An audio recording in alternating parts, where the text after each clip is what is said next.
Hello and welcome to the Mutual Fund Show. Remember, SEBI has directed mutual fund houses to moderate flows into small and mid-cap schemes. This directive comes on the back of soaring valuation in the small and mid-cap stocks. This move is aimed at protecting investors from first-mover advantage of redemption in these funds. Well, it's a big development. We have seen some of these schemes actually skyrocket with over 10,800 crore rupees entering the small cap space in the last few months. Now, what does this mean for mutual fund investors going ahead? That's what we're going to be discussing. Muralidharan and Swaminathan also joined us. Murali, just before we go over to Harshvardhan, a quick one on this, right? Advisors will always tell investors, you must rebalance your portfolio. Right. You've got to do it often enough because returns are a function of the markets, risk isn't. And the one thing investors need to control is risk. I think the good thing out of this is, or the silver lining really is, that the regulator is now telling you your mid-cap funds and small-cap funds have done exceptionally well. Right. They look expensive, they're risk fraught, and I think time and again we've talked about this too extensively, where large cap looks probably better valued or is fairly valued at this stage. So while I know the street has gotten nervous, but I think 24 hours in, the markets are also looking a little more settled at this stage as we see it. Absolutely. So very important points here, Samina. The most important point is that the regulator has to step in. This is something the industry must have done on its own. Here you have a regulator coming in and telling the viewers, investors, that they need to be cautious. Absolutely, no doubt about that. But the bigger question, Samina, is about what does an investor do who is holding small and mid-cap funds? That's the big question we are going to ask today. And we are getting experts who will be able to talk to us. Why don't you introduce the guests to the investors? We've got Harshvardhan Roongta, CFP, Roongta Securities, and Mohit Gang, co-founder and CEO of Moneyfront, joining in. Harshvardhan, afternoon. Thanks for joining in. I'm sure your phone hasn't stopped ringing since yesterday after the SEBI put out this advisory. What are you telling your clients? People are nervous, and I think we need to sort of, make sense of all this. As an investor, should one be concerned at this stage? What have you told your clients, and what are you going to be telling them?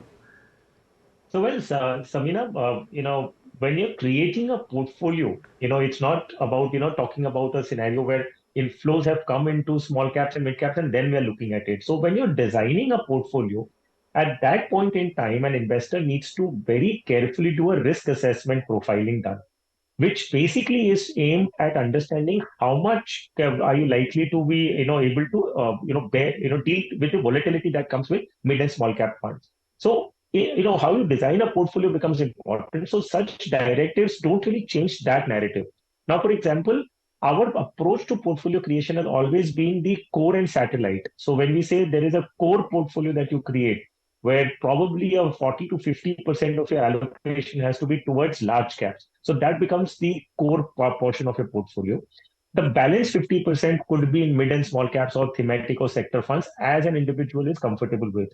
Now if you've undergone that exercise and you've designed your portfolio, such directives coming in to say that you please look into how your mid and small caps are doing, put in some kind of directives or policies in place which will try and protect the investor who's coming in without understanding, then it is primarily for that investor.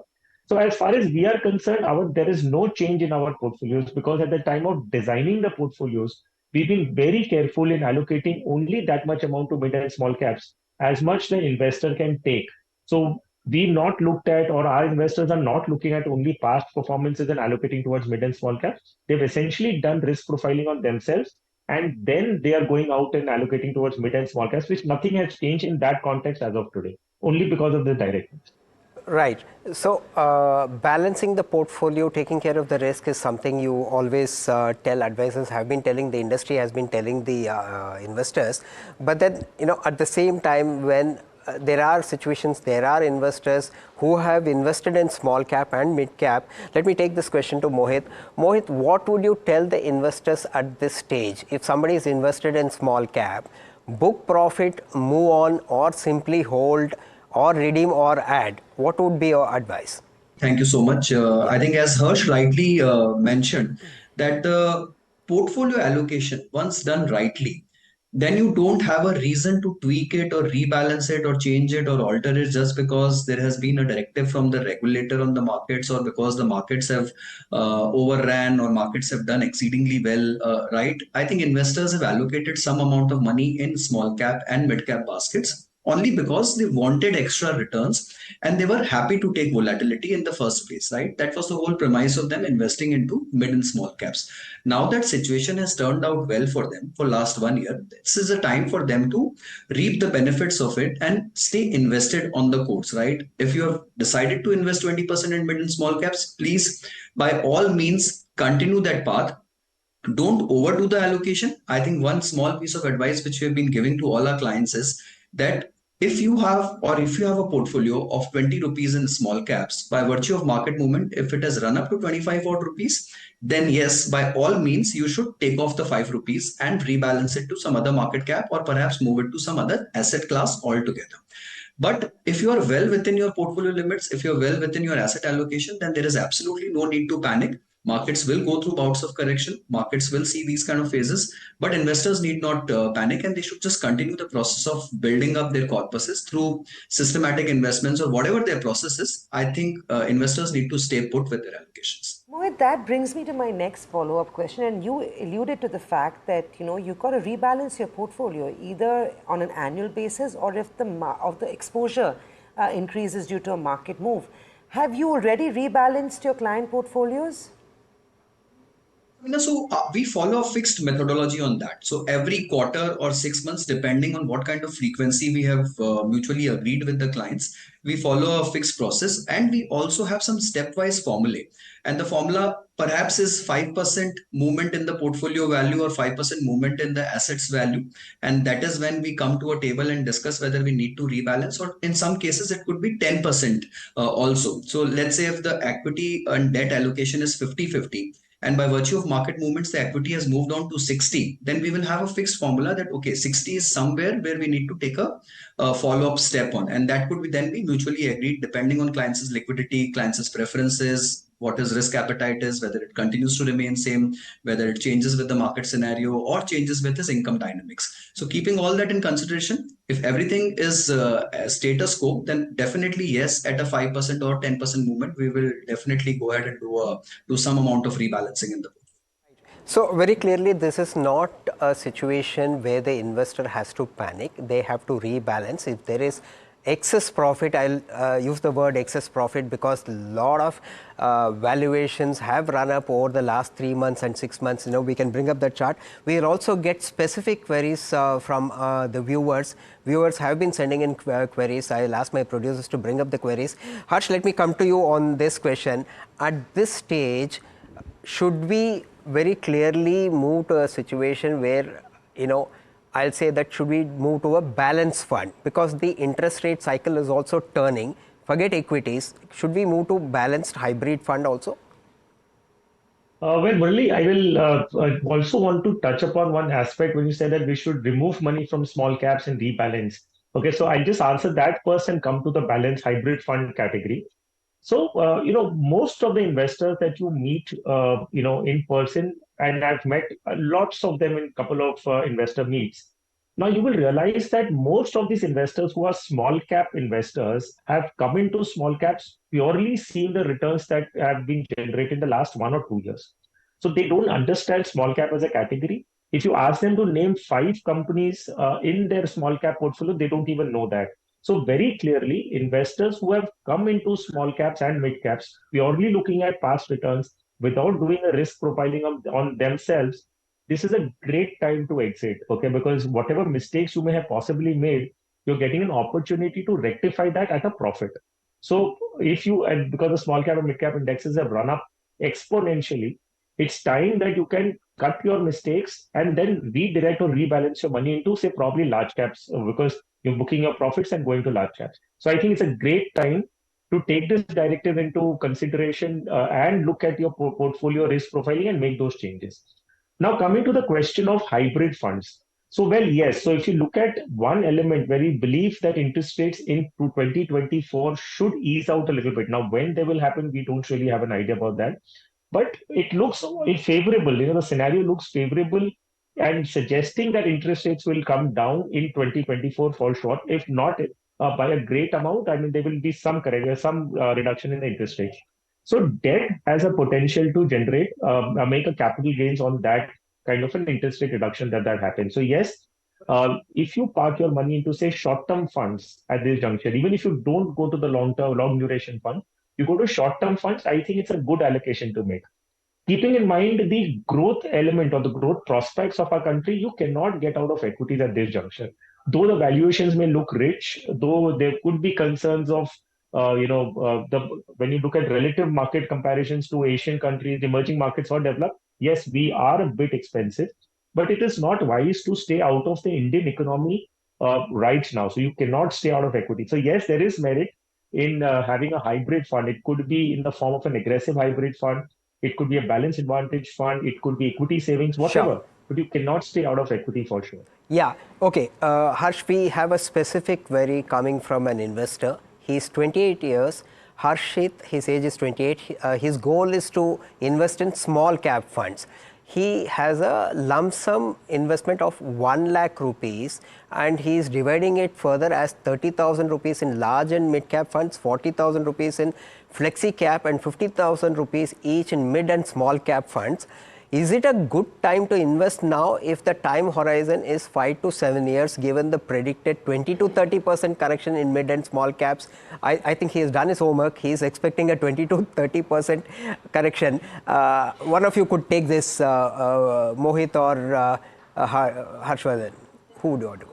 Look, so my thought has been very clear on these things. Honestly, this is not the best time. This is the second best time. The best time was yesterday. He should have done it yesterday and not today. He's already late in the getting in the market.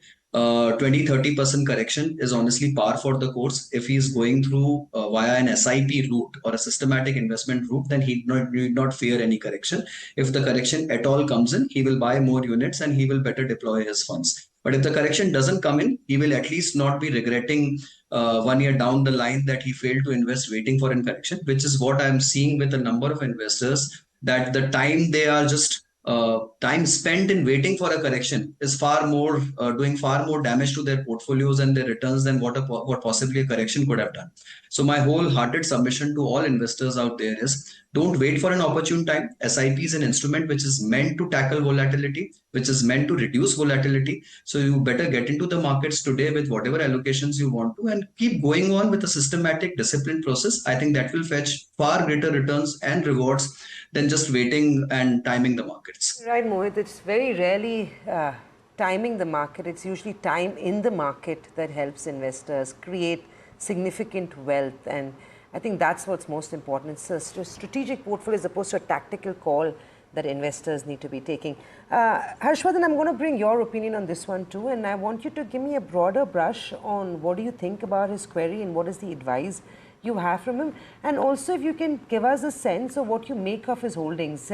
He does a SIP in a Mirai Asset Mid Cap Fund, a Quant Small Cap Fund, Quant Mid Cap Fund, UTI Nifty Index Fund, and HDFC BAF, SPI BAF, Nippon Small Cap Fund, Parag Parikh Flexi Cap, Mirai Asset. I think to begin with, and Harshvardhan, you'd agree with me, if you own the market, you can't outperform the market. So firstly, I would recommend consolidating that portfolio, but I'll leave it to you to advise our viewer.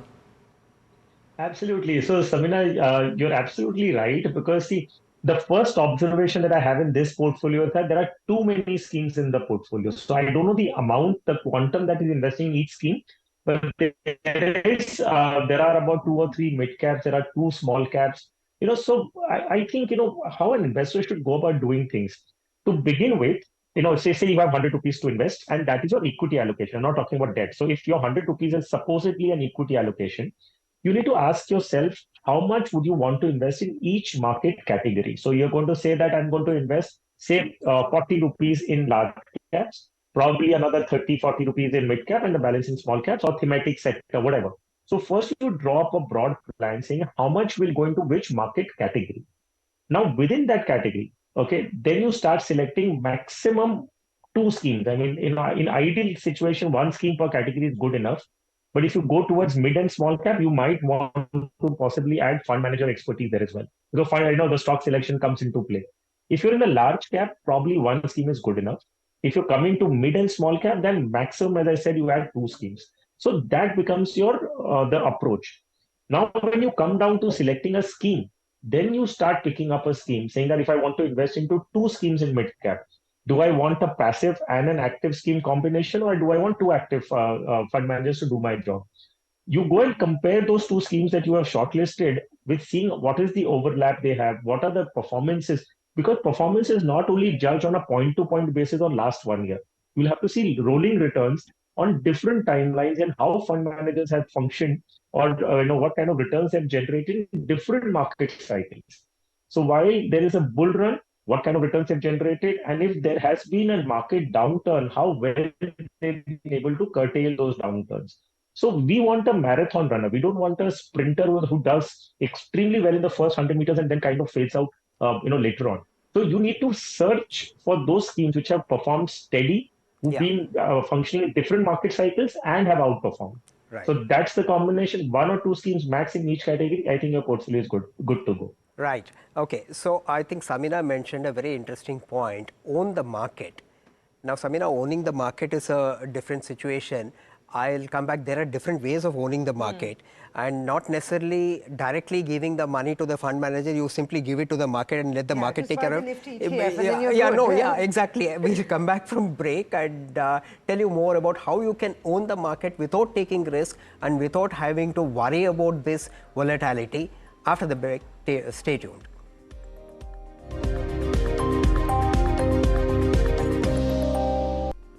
Welcome back. You're watching the Mutual Fund Show on NDTV Profit, and we are joined by Harshvardhan Roongta and Mohit Gank. But very quickly, we have another query, so we shouldn't waste too much time on, of course, having a quick chat. I'm jumping into the query. This is from Shri Kishore. He's 69 years old, and his goal is wealth creation. Shri Kishore says he has invested 7 lakh rupees in the Quant Small Cap Fund Direct Growth and invested 3 lakhs in the Quant Active Fund Direct Growth. He asked, so should I be invested in these funds, or should I invest in other funds for better returns in order to create a lump sum corpus for future needs? Harshvardhan, I'll come to you first. I'm not sure how long has he invested in these funds for, but let's assume it's already LTCG. So let's assume that he's been there for about a year. What do you recommend he should do? He's 69 years old, so I'm assuming he's a little more conservative than, a 29, 30-year-old investor.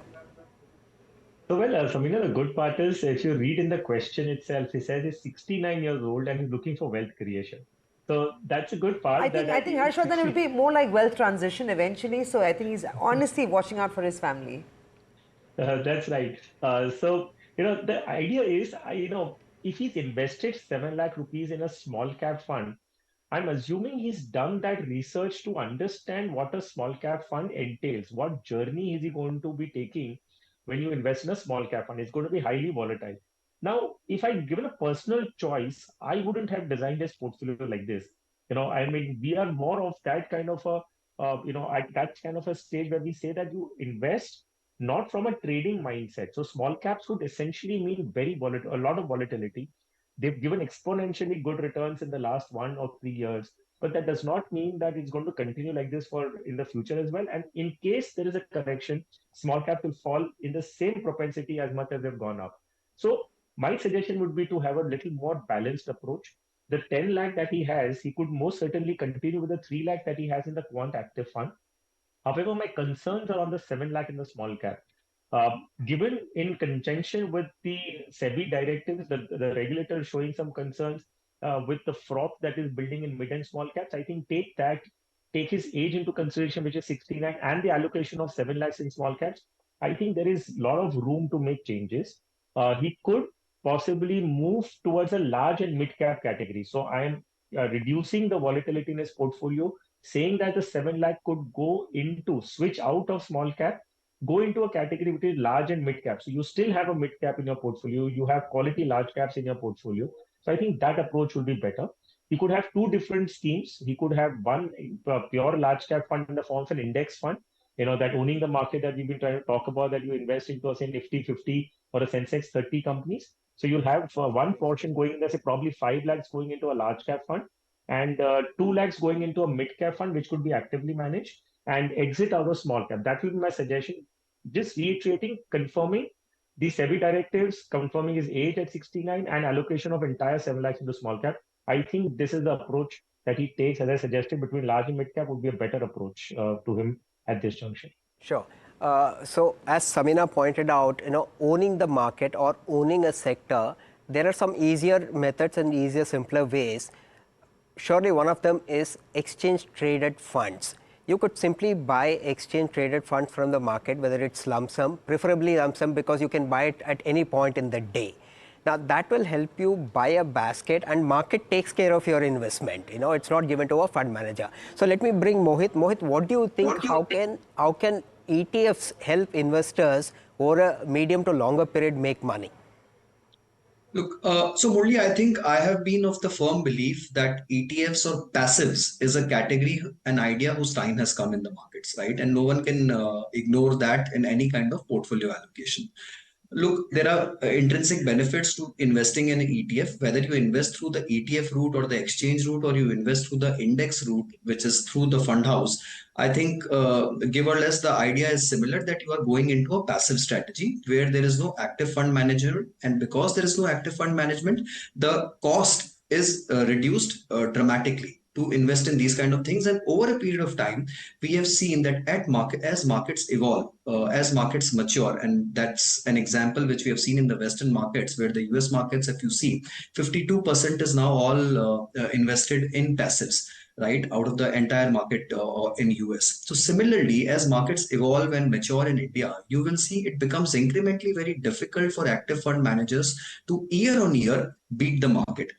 In want of that, getting that extra alpha or generating that extra alpha by finding the fund manager who will beat the market every year, what investors do is they churn their portfolios, they rebalance their portfolios, they move in and out of schemes, which also implies a lot of cost on the portfolio. So to avoid all this, if you're happy with the averages, I think over a very, very long term, which is like a 10 to 15 year kind of a cycle, I think getting into an index fund across any category is a worthwhile thing, which investors should definitely consider in any allocation, especially for the large cap category. I honestly believe index funds or passives is something which every investor should have in the portfolio.